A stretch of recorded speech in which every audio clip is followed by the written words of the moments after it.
హెల్త్‌కి లేకపోతే ఫ్యాట్ బర్నింగ్‌కి వేడి నీళ్ళు బాగా హెల్ప్ చేస్తాయి అని అంటారు. Is it true? మనకెవరికైనా ఇండైజెషన్ ప్రాబ్లమ్ ఉంటే, ఇప్పుడు చలిలో మనం ఏదన్నా ఫుడ్ తీసుకుంటే త్వరగా అరిగిద్దా? అవును. అరగదు. అరగదు. హ్మ్. సో, అలాగే మనం కోల్డ్ వాటర్ తాగటం వల్ల మనకు ఫుడ్ డైజెషన్ అనేది చాలా స్లో అయిపోతది. ఓకే. సో, ఏదైనా మన బాడీ స్లో ప్రాసెస్ అవుతుంది అంటే మనం వెయిట్ గెయినే అవుతాం. హ్మ్. సో, ఇండైజెషన్ ప్రాబ్లమ్ ఉండే వాళ్ళకి, ఓకే. గ్యాస్ట్రిక్ ఇష్యూ ఉండే వాళ్ళకి. ఓకే. సో, కోల్డ్ వాటర్ అంటే హాట్ వాటర్ చేసే బెనిఫిట్ కోల్డ్ వాటర్ అయితే చేయదు.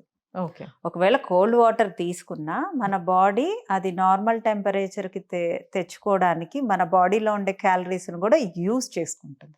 ఓకే. అంటే ఇండైజెషన్ ప్రాబ్లమ్ లేని వాళ్ళు, హ్మ్. మెటబాలిక్ రేట్ బావుండే వాళ్ళు ఏ వాటర్ తీసుకున్నా పర్లే. బట్ మెటబాలిక్ రేట్ లో ఉండేవాళ్ళు తమ హ్మ్. బాడీని చక్కగా డైజెషన్ ఫాస్ట్ చేసుకోవడానికి, హ్మ్.